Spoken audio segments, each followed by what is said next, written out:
Heart beat scan ఒక్క second లోనే world class 640 slide CT scan ఇప్పుడు మీ విస్టా ఇమేజింగ్ బంజారా హిల్స్ లో.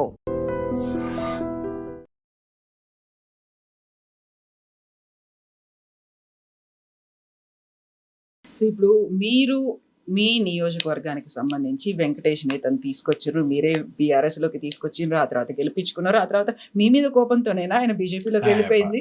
ఏం జరిగింది అక్కడ? మీరే పంపించేసిండ్రా? వెంకటేష్ నాకు మంచి మిత్రుడు, నాకు యూనివర్సిటీలో మేము బ్యాచ్మేట్స్, అట్లేం లేదు. సరే, ఇప్పుడు నేనేమంటున్నా, ఎవరికైనా రాజకీయపరమైనటువంటి ఆలోచనలు, ఆశలు ఉంటాయి. ఆ ఉండే క్రమంలో ఎక్కడెక్కడ అవకాశాలు దొరుకుతాయి అక్కడక్కడ వెతుక్కునే ప్రయత్నాలు వాళ్ళు చేస్తుంటారు. అది వాళ్ళ విజ్ఞత, వాళ్ళ ఇష్టం. దాంట్లో నేనేమంటా, కానీ దాని మీద నేనేం మాట్లాడలేను. కానీ నేను ఒక మాట మాత్రం చెప్తాను. నేనేమంటానంటే, ఏదో ఒక భావజాలం, ఏదో ఒక ఆలోచన, ఏదో ఒక ఆశయం, ఎవరో ఒక నాయకుడు నమ్ముకొని, నమ్మిన నాయకుని వెంట నచ్చిన సిద్ధాంతం పట్టుకొని నడిస్తేనే జనంలో మనకు అరే మంచిగా పనిచేస్తున్నారు అనేది ఉంటుంది. ఇటు అటు పార్టీలు మారుతూ ఉంటే జనం కూడా ఇష్టపడరు. నేను కూడా వెంకటేష్ నేత గారు పోయే ముందు నేను చెప్పిన, ఎందుకన్నా ఉండు, కలిసి పని చేసుకుందాం అది ఇది. లాస్ట్ నేనే మాట్లాడాను, మా ఇంటికి వెళ్ళి డిన్నర్ నేనే మాట్లాడిన, ప్రయత్నం చేసిన. ఎందుకు ఆయనగా పోవాలనుకున్నట్టు పోయింది. పోయే వాళ్ళని మనం మాట్లాడతాం, ఆపే ప్రయత్నం చేస్తాం, అంతకుమించి మన చేతుల్లో ఏముంటుంది. బట్ నేను మాత్రం కారణం కదా, కావాలంటే మీరు ఆయనను కూడా అడగచ్చు. ఇప్పుడు ఆరూరి రమేష్ వెళ్ళిపోయిండ్రు, వెళ్లే ముందు కూడా ఒక పెద్ద హై డ్రామా అయింది. ఆ తర్వాత అక్కడ నుంచి మళ్ళీ ఇమ్మీడియట్ గా వచ్చేసిండ్రు. ఎక్కడెక్కడో తిరిగి తప్పిపోయిన పిల్లాడు ఇంటికి చేరుకుంటే ఎంత ఆనందంగా ఉంటుందో అట్లుంది నాకు అన్నాడు. అట్లా తీసుకొస్తారా మరి మీరు కూడా ఈయనని?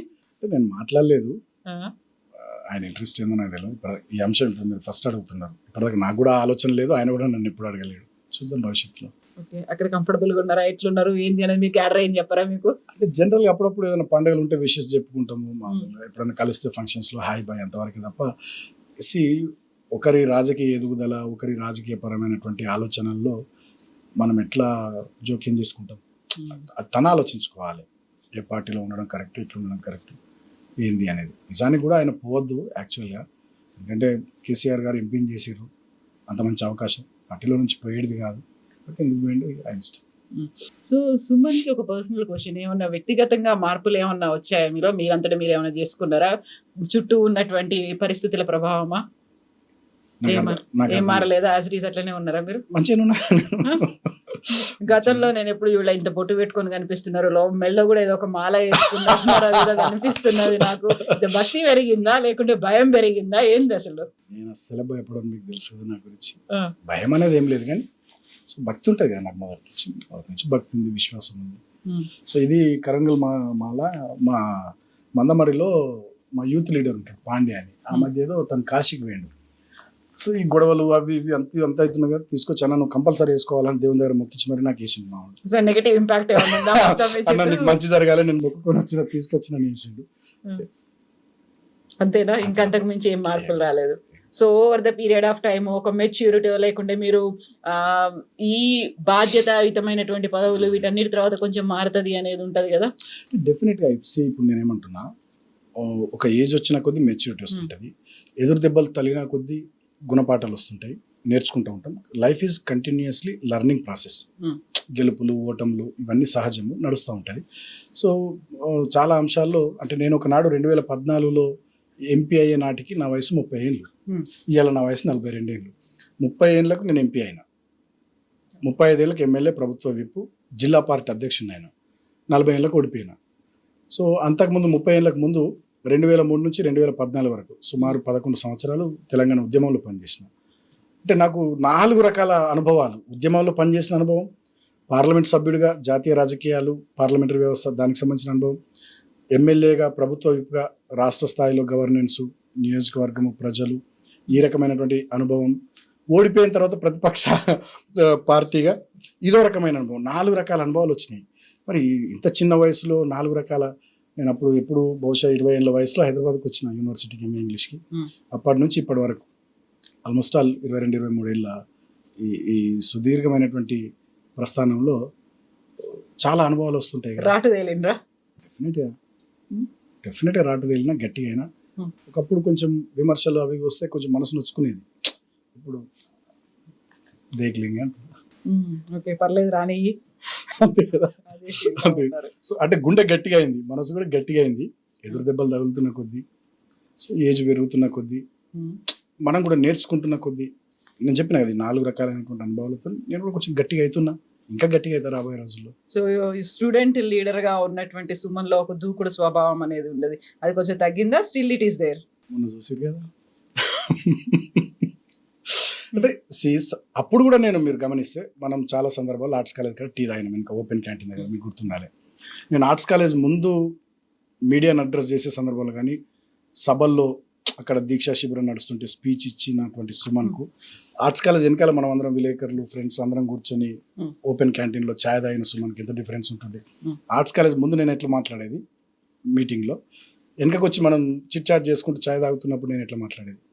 సో అప్పుడైనంత ఇప్పుడైనంత ఇష్యూ బేస్డ్ ఇష్యూ ఉన్నప్పుడు డెఫినెట్గా నేను డెమోక్రటిక్ రైట్స్ కోసం కొట్లాడతా. ఇప్పుడు కేతన్పల్లిలో అదే జరిగింది.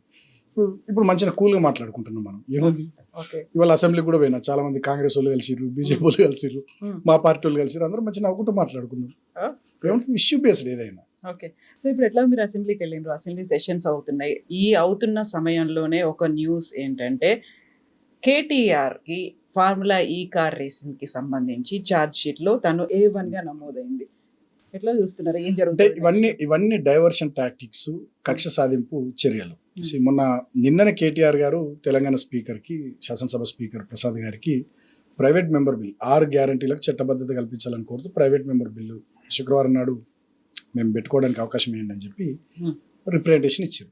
ఇవ్వగానే రాత్రి కల్లా ఫార్ములా ఈ కేసులో ఛార్జ్ షీట్ వేసి కేటీఆర్ గారిని A1 అంటే ఇప్పుడు చర్చ ప్రైవేట్ మెంబర్ బిల్ మీద జరగొద్దు, ఫార్ములా ఈ కేసు కేటీఆర్ A1 దీని మీద చర్చ జరగాలనేది రేవంత్ రెడ్డి గారి ఆలోచన. ప్రతి సందర్భంలో మీరు చూడండి, రాష్ట్రంలో ఈ 3వ సంవత్సరం పాలన ఏ ప్రజలకు సంబంధించిన అంశాన్ని మేము ఎత్తుకుంటామో ఇమీడియట్గా దాని నుంచి డైవర్ట్ చేయడానికి ఫోన్ ట్యాపింగ్ వస్తుంది. ఒకసారి కాళేశ్వరం కమిషన్ వస్తుంది, ఒకసారి విద్యుత్ కమిషన్ వస్తుంది, ఒకసారి ఫార్ములా ఈ కేసు వస్తుంది, ఒకసారి సిట్ వస్తుంది. ఇట్లా రకరకాలైనటువంటి డైవర్షన్ టాక్టిక్స్తోని ఇంకోసారి ఏం దొరకకపోతే రేవంత్ రెడ్డి గారు తిడుతుంటారు. ఇక తిట్లు ఇక ఆయన తిడుతున్నాను మేము తిట్టాలి అంటే ఆ 2-3 రోజులు టీవీలల్లో, పేపర్లల్లో, సోషల్ మీడియాలో మొత్తం ఈ తిట్ల మీదకి వెళ్ళిన పోవాలి. జనం అంతే కాంగ్రెస్ వాళ్ళు చూసి అబ్బా రేవంత్ నేను తిట్టినని వాళ్ళు అనుకోవాలి, మేము తిడితే మా బీఆర్ఎస్ వాళ్ళు చూసి అబ్బా సుమన్ నేను తిట్టినని మా వాళ్ళు అనుకోవాలి. సో అసలైన ప్రజా సమస్యలు ఏవైతే ఇష్యూస్ ఉంటాయో అవి సర్ఫేస్ అయినప్పుడు వాటి నుంచి ప్రజల దృష్టిని మరల్చడానికి రేవంత్ రెడ్డి గారు వేసే ఎత్తుగడలు ఇవన్నీ తెలుసు కదా ఆయన గురించి. సో దాంట్లో భాగంగా జరుగుతున్న తతంగమే తప్ప నిజానికి మేము కేటీఆర్ గారు క్లియర్గా చెప్పారు, ఇక్కడ నుంచి డబ్బులు పంపించిన మాట వాస్తవం. నేను as a minister I have taken the decision, నాదే రెస్పాన్సిబిలిటీ. ఆ డబ్బులు అక్కడ వాళ్ళ అకౌంట్లో ఉన్నాయని వాళ్ళే లెటర్ రాసిరు కాంగ్రెస్ ప్రభుత్వానికి. ఇక దాంట్లో మిస్అప్రోప్రియేషన్ ఏంది నాకు అర్థం కాదు. రూల్ ప్రకారం జరగలేదంటే రూల్ ప్రకారం జరగకపోవడానికి బాధ్యత తీసుకోవాల్సింది ఎవరు? ఎగ్జిక్యూటివ్ అథారిటీ కదా, ఆఫీసర్స్. అది ఎట్లనో ఏందో వాళ్ళు చూసుకోవాలి. ఆనాడు ఎన్నికలకు పోతున్నటువంటి తరుణంలో ఫస్ట్ ఈ సంస్థ వెళ్ళిపోవద్దు, ఫార్ములా ఈ కార్ రేస్ హైదరాబాద్ నుండి పోవద్దు, మన ఇమేజ్ దెబ్బతింటుంది అనే ఆలోచనతో కేటీఆర్ గారు నిర్ణయం తీసుకున్నామని వారే చెప్పారు. డబ్బులు పంపించినాం చెప్తున్నాం, ఉన్నాయి వాళ్ళు చెప్పిర్రు. ఇక కరప్షన్ ఎక్కడిదక్కడ, కేవలం కక్ష సాధింపు చర్య తప్ప ఇంకోటి కానే కాదు. ఇప్పుడు ఈ కేసు ఏమవుతుంది, ఆ తర్వాత రాబోయేటువంటి 2 ఏళ్ల కాలం అనేది, ఈ పీరియడ్ ని మీరు ఎట్లా చూస్తున్నారు?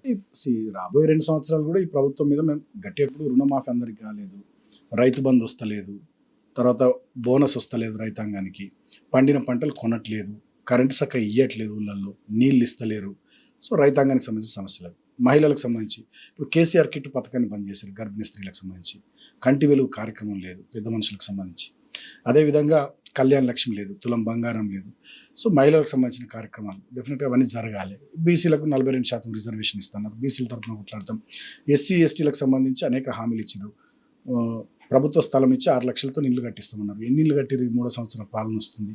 సో అదే కాకుండా 12 లక్షలు అంబేద్కర్ అభయహస్తం కింద ఇస్తామన్నారు. అది ఇచ్చుడు దేవుడు ఎరుగు. ఇవాళ కేటీఆర్ గారు అసెంబ్లీలో మాట్లాడారు, మీరు చూసి ఉంటారు. అంబేద్కర్ విదేశీ విద్య అనేది, Ambedkar overseas scholarship, abroad wise చదువుకునే దళిత పిల్లలకు 20 లక్షలు ఇస్తుంది ప్రభుత్వం. గతంలో మా ప్రభుత్వం తీసుకున్న నిర్ణయం. ఇవాళ 300 కోట్ల డ్యూస్ ఉన్నాయి, అవి క్లియర్ చేస్తలేరు. ఇవాళ మా బీఆర్ఎస్వి అసెంబ్లీ ముట్టడి కార్యక్రమం తీసుకున్నారు. ఫీజు రియంబర్స్మెంట్ 1000 కోట్ల బకాయిలు ఉన్నాయి, కాలేజీలో మొత్తుకుంటున్నారు, స్టూడెంట్స్ మొత్తుకుంటున్నారు, వాటిని క్లియర్ చేస్తలేరు. సో ఈ ఇష్యూస్ మీద ఇవాళ జాబ్ క్యాలెండర్ అన్నారు, ఉద్యోగాలు లేవు, నిరుద్యోగ భృతి అన్నారు 4000, అది లేదు, విద్యా భరోసా కార్డు అన్నారు. సో విద్యార్థులు నిరుద్యోగులకు సంబంధించిన ఇష్యూస్ మీద, మా సింగరేణి కార్మికులకు వారసత్వ ఉద్యోగాలు మేము తిరిగి తీసుకొచ్చి ఆనాడు 16,500 మందికి మేము 7 సంవత్సరాల కాలంలో ఉద్యోగాలు ఇచ్చినాం. రైట్. పెండింగ్ డిపెండెంట్ ఎంప్లాయ్మెంట్ సమస్య పైచిలకు మంది ఇమీడియట్గా పరిష్కరించి అంటే 20,000 మందికి మా 7 ఏళ్ల పీరియడ్లో కొత్తలకు ఉద్యోగాలు ఇచ్చినాం. ఇవాళ వీళ్ళు వచ్చినాక మెడికల్ బోర్డు పెట్టట్లేదు, ఉద్యోగాలు ఇవ్వట్లేదు. జీవో 76 కింద సింగరేణి ఖాళీ స్థలాలు ఇల్లు కట్టుకున్న వాళ్ళకి పట్టాలు ఇచ్చినాం. ఒక రామకృష్ణపూర్లోనే 3,323 కుటుంబాలకు మేము ఇచ్చినాం. 11 విడతల్లో నేను ఇచ్చిన. ఇవాళ 2,817 మంది డీడీలు కట్టి పెండింగ్ ఉన్నాయి రామకృష్ణపూర్, ఒక్క రామకృష్ణపూర్లో కేతన్పల్లి మున్సిపాలిటీ పరిధిలో 3వ సంవత్సరం పాలన ఈ ప్రజాపాలనలో ఒక్కరికి పట్టా ఇవ్వలేదు. సో ఇటువంటి అనేక రకాలైన ఇష్యూస్ ఉన్నాయి. రాబోయే 2 నెలలు డెఫినెట్గా ఈ ప్రభుత్వాన్ని వదిలిపెట్టాం. ఎందుకంటే ఇది 3వ బడ్జెట్.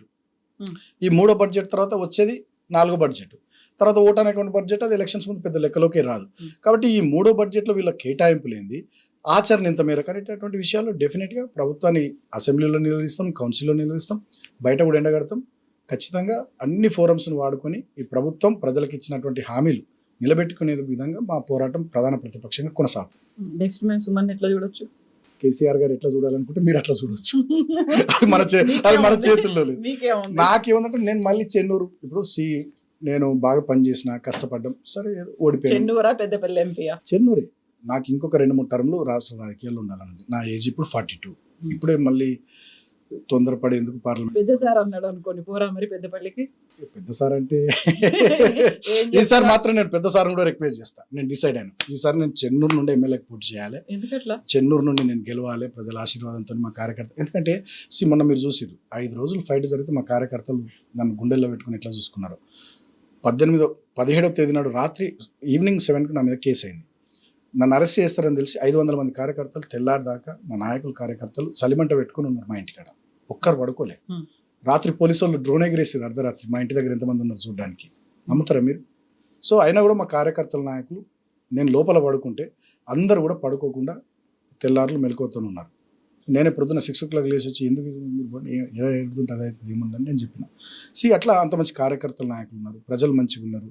మీరు చూస్తే గ్రామ పంచాయతీ ఎన్నికల్లో మొన్న 102 స్థానాలకు గాను కేవలం 49 వచ్చినాయి కాంగ్రెస్కి. మున్సిపల్ ఎన్నికల్లో మీకు ఇందాక చెప్పినట్టు కేతన్పల్లి ఏకపక్షంగా మేము గెలిచినాం. ఇంకో 4 సీట్లు గెలిచేది ఉండే. ఒక సీటు దివ్య గారని 12వ వార్డు 3 ఓట్లతో ఓడిపోయినాం. ఇంకో సీటు 27 ఓట్లతో ఓడిపోయినాం, రవీందర్ అనుకుంటా 5వ వార్డు. ఇట్లా చాలా తక్కువ సీట్లతో ఇంకో 4 తక్కువ ఓట్లతో ఇంకో 4 సీట్లు ఓడిపోయినాం. సో కేతన్పల్లి ఏకపక్షంగా ఉంది. చెన్నూరు కూడా మంచిగా ఉంది. ఊర్లలో జనాలు కూడా మంచిగా ఉన్నారు. మళ్ళీ కేసీఆర్ రావాలి, మీరు ఉండాలని మాట్లాడుతున్నారు. కాబట్టి పెద్దపల్లిలో చెన్నూరు కూడా ఉంటది కదా, లేదా? ఉంటది, కానీ నాకు ఇక మళ్ళీ ఢిల్లీకి పోవాలని ఆలోచన లేదు. చెన్నూరుకి వెళ్ళి మళ్ళీ ఎమ్మెల్యే పోటీ చేయాలి, గెలవాలి, మళ్ళీ మా ప్రజలకు పని చేయాలి, సేవ చేయాలి. ఇప్పుడు అభివృద్ధి ఆగిపోయింది. బాధ ఏంటంటాడా, మీరు ఏం చేస్తలేరు మంత్రి గారు. మళ్ళీ నేను మా వాళ్ళతో మాట్లాడుకోవాలి, తిరగాలి, చేయాలి, గెలవాలి, మళ్ళీ ఆగిపోయినటువంటి అభివృద్ధిని పట్టాలకు ఎక్కియాలి, బాగా పనిచేయాలనేటటువంటిది నా ఆలోచన. సో మీకేం డౌట్ అవసరం లేదు. రాష్ట్ర రాజకీయాల్లోనే ఉంటే ఇంకో 2-3 టర్ములు మళ్ళీ చెన్నూరు నుండే పోటీ చేస్తాను. ఈసారి మా సార్ నన్ను ఎటన్నా పొమ్మంటే రిక్వెస్ట్ చేసుకుంటా, సార్ ఎటు పోవద్దు, చెన్నూరుకి వెళ్ళి చేస్తా అని. ఓకే, యాక్సెప్ట్ చేస్తారా రిక్వెస్ట్ ని? చూద్దాం, చేస్తాను. అంటే మోస్ట్లీ చెన్నూరుకి వెళ్ళి చేస్తాను. ఎందుకంటే నేను ఇప్పుడు జిల్లా పార్టీ అధ్యక్షుని కూడా కదా, అక్కడ మంచిర్యాల జిల్లా పార్టీ అధ్యక్షుని కూడా మోస్ట్లీ చెన్నూరు నుండే చేస్తాను next. So there is a long way to go. Definitely కదా, definitely. Thank you so much. మీరు అనుకున్నట్టుగా 30-35 years అన్నారు కాబట్టి thank you. Best wishes. Thank you.